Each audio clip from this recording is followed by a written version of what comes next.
Inspector कमल साहब, निर्मल building गिर गई है। निर्मल बिल्डिंग गिर गई? कीमती, कीमती तुमने तो मुझे मरवा दिया। निर्मल बिल्डिंग गिर गई है। क्या? तुमने मुझे कहीं का नहीं रखा भाई, फाइल पर मैंने दस्तखत किए हैं, पुलिस तो मुझे ही पकड़ेगी ना। नहीं नहीं ठाकुर साहब, घबराए मत, कुछ नहीं होगा, सब ठीक हो जाएगा। देखो देखो, अगर मैं फंस गया ना तो मैं सरकारी गवाह बनकर तुम सबको फंसा दूंगा। मैं एक एक की पोल खोलकर। ठाकुर साहब, हेलो,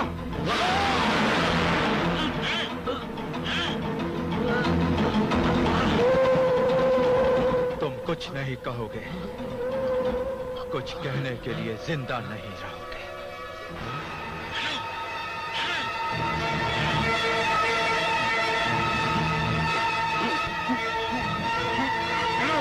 हेलो,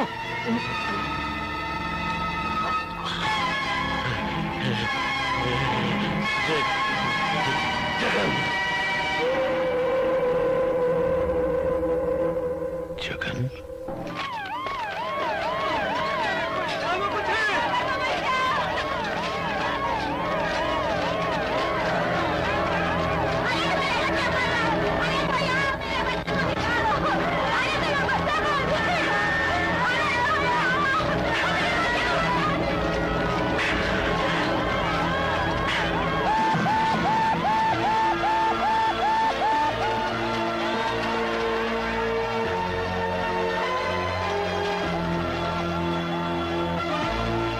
देखा कमल, रिश्वतखोरी का अंजाम कितने बेगुनाह इंसानों को मौत के मुंह में पहुंचा दिया। क्या मतलब? हाँ कमल, इस बिल्डिंग को 6 माले की परमिशन मिली थी और इन्होंने 10 माले की बना दी। तेरा मतलब है म्युनिसिपल कॉर्पोरेशन? हाँ, वही म्युनिसिपल कॉर्पोरेशन जिसने मेरे पिताजी की जान ली थी। मुझे मेरे पिताजी की मौत का सबूत तो नहीं मिला कमल, मगर इन बेगुनाह लोगों की मौत का सबूत मिल सकता है निर्मल बिल्डिंग की फाइल से। हम जानते थे वो फाइल तुम्हारे पास ही होगी, इसीलिए हमने तुम्हें यहाँ बुलाया। देखा रमबीर, फंसते फंसते बच गया। वो फाइल मुझे दे दो, क्योंकि उस बिल्डिंग के बारे में बहुत पूछताछ होगी। सीबीआई वाले उस दुर्घटना के बारे में बहुत सवाल करेंगे। वो फाइल मेरे खिलाफ एक बहुत बड़ा सबूत बन सकती है। वो फाइल मेरी जिंदगी है। रणबीर सेठ, वो फाइल मेरी भी जिंदगी है। अगर वो फाइल मैं आपको दे दूं तो मेरा भी वही हश्र होगा जो ठाकुर को हुआ था। कीमते, जगन धमालिया हर बेईमानी के गगन का सूरज है। हर काले काम को अपनी बेईमानी की तेज रोशनी में छुपा लेता है और तुम जैसे लोगों को जलाकर खाक कर देता है। श्री जगन धमालिया, इस कीमती की जान में तुम सबकी जान अटकी हुई है। अगर मुझे जलाने की कोशिश करोगे तो तुम सब जलकर खाक हो जाओगे। आई बात समझ में?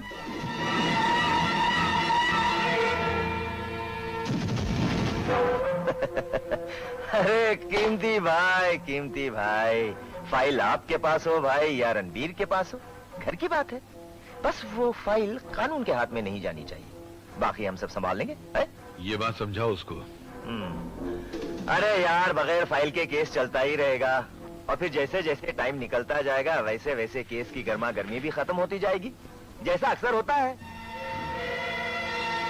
तो मैं चलूं?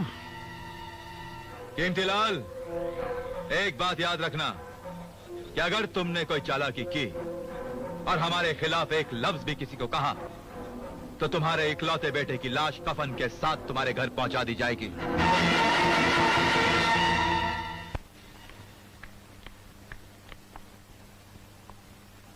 क्या बात है, बहुत परेशान नजर आ रहे हो? कुछ नहीं, यूं ही जरा। टेप रिकॉर्डर ठीक हो गया? हाँ, अभी चेक करती हूँ।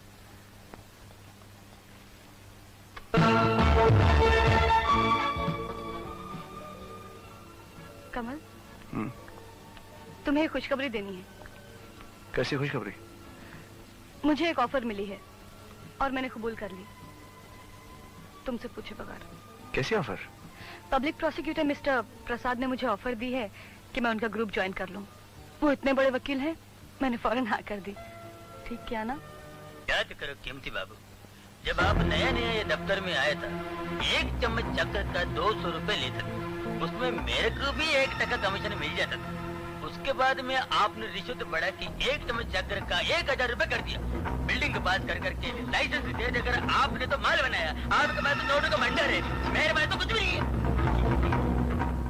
अगर मैंने अपनी रिश्वत बढ़ाई तो तूने भी अपनी कमीशन बढ़ाकर 5% कर दी। कम से कम महीने का 5000 रुपए कमाता था। कहाँ गए वो सारे पैसे? वो पैसा पूरा हजम हो गया। कैसेट रिकॉर्डर में बाबूजी की आवाज।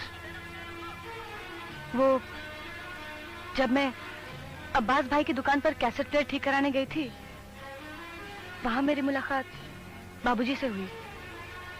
वो कुछ परेशान से नजर आ रहे थे। फिर उसके बाद वो चाय की दुकान जो अब्बास भाई की दुकान से लगकर है, वहां जाकर बैठ गए। और तुम्हारे जाने के बाद जब अब्बास भाई ने टेप रिकॉर्डर बनाना शुरू किया होगा, तब बाबूजी और चाय वाले की आवाज इसमें रिकॉर्ड हो गई होगी। अगर मैंने अपनी रिश्वत बढ़ाई तो तूने भी अपनी कमीशन बढ़ाकर 5% कर दी।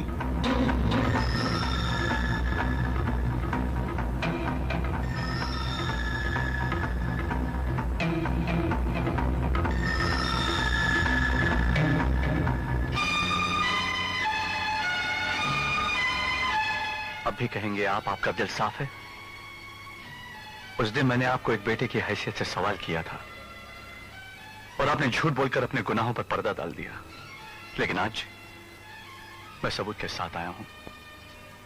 इस टेप में आपके सारे कारनामों की दास्तां आप ही की आवाज में मौजूद है। क्या आप भी अपनी सफाई में कुछ कहना चाहेंगे आप?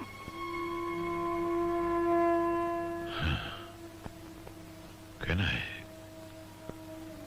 मगर अपनी सफाई में नहीं, बल्कि आज हकीकत बयान करनी है। मैंने सारी जिंदगी रिश्वत ली है। मैंने सारी जिंदगी कालाबाजारियों का साथ दिया है, मगर किसके लिए? सिर्फ तुम्हारे लिए बेटा। मेरे लिए? हाँ बेटे, सिर्फ तुम्हारे लिए। वरना रिश्वत के पैसे से आज तक मैंने अपने लिए क्या खरीदा है? मैं तो आज तक वही पुरानी पतलून, यही पुरानी कमीज पहनकर ऑफिस जाता हूं, यही पुरानी साइकिल लेकर इसी पर बैठकर ऑफिस जाता हूं। अपने लिए क्या खरीदा मैंने? जवानी से लेकर बुढ़ापे तक काला बाजार के मैदान में कोल्हू के बैल की तरह चक्कर काट काट के जो पैसे निकालता रहा, सिर्फ तुम्हारे लिए। क्या जरूरत थी? मैंने तो आपसे कभी नहीं कहा कि मुझे दौलत चाहिए या ऐशो आराम चाहिए। तुम होते तो कहते ना। रिश्वत की यह कहानी तो तुम्हारे पैदा होने से पहले ही शुरू हो गई थी। अगर मैं अस्पताल में उस लालची डॉक्टर को रिश्वत न देता तो ना तुम्हारी मां का ऑपरेशन होता और ना तुम जिंदा पैदा होकर इस दुनिया में आए होते। और रिश्वत, जैसे आजकल की इज्जत की जबान में डोनेशन कहा जाता है, अगर मैं वो डोनेशन न देता ना तो तुम्हें किसी भी अच्छे स्कूल में दाखिला न मिलता। वही डोनेशन अगर मैं कॉलेज में न देता तो तुम्हें किसी भी अच्छे कॉलेज में दाखिला न मिलता। आज जो तुम पढ़ लिखकर समाज में, सोसाइटी में इज्जत की जिंदगी गुजार रहे हो, उसके लिए पैसा लगता है, मुफ्त में नहीं आता है। मैं नहीं मानता इस बात को। और गरीब माँ बाप अपने बच्चों को पढ़ा लिखा कर कैसे बड़ा करते हैं? हाँ तो जाओ पूछो उन गरीब माँ बाप से कि वो अपनी औलाद को कैसे बड़ा करते हैं। कश्मीर से लेकर कन्याकुमारी तक हिंदुस्तान के गांव में जाओ, एक एक शहर में जाओ, कि गरीब के घर में झांको, पूछो उन गरीब माँ बाप से कि वो अपनी औलाद को बड़ा करने के लिए क्या करते हैं। तब वो तुमको बताएंगे कि वो हर सुबह जिंदा होते हैं और हर शाम को मर जाया करते हैं। पूछो उनसे कि उनकी कितनी औलादों को डिग्रियां नसीब होती हैं, और अगर डिग्रियां नसीब होती है तो कितनों को नौकरियां मिलती हैं। तो वो तुमको बताएंगे कि हजारों में एक, और वो भी बड़ी मुश्किल से नसीब होती है। इसलिए बेटा, इस घिनौने माहौल में, इस रिश्वत के समाज में अगर इज्जत की जिंदगी गुजारनी है तो अपना सीना चीर कर, अपने जमीर को कत्ल करके, अपनी रूह को मार के उसकी लाश को रिश्वत के कदमों में डालना पड़ता है, तब जाकर इंसान ये जिंदगी गुजार सकता है जो तुम गुजार रहे हो। नहीं चाहिए मुझे ऐसी जिंदगी। नफरत है मुझे ऐसी जिंदगी से। तुम्हारी तो शादी भी नहीं हो सकती थी। संपत सेठ एक मामूली क्लर्क के बेटे के साथ अपनी बेटी की शादी के लिए राजी नहीं था। मैंने उनकी फाइल रोकी और रिश्वत में कामनी का हाथ तुम्हारे लिए मांग लिया। और बताओ, ये आपने जो कानून की वर्दी पहन रखी है ना, ये भी मेरे रिश्वत के पैसों से खरीदी गई है। वरना तुमसे ज्यादा काबिल लड़का विजय रह गया और तुम्हें पुलिस इंस्पेक्टर की नौकरी मिल गई। ऐसा कभी हो सकता है?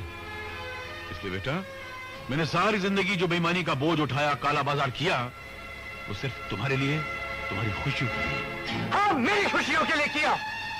वो बिल्डिंग जिसके गिरने से सैकड़ों लोग मर गए, वो भी आपने मेरी खुशियों के लिए किया।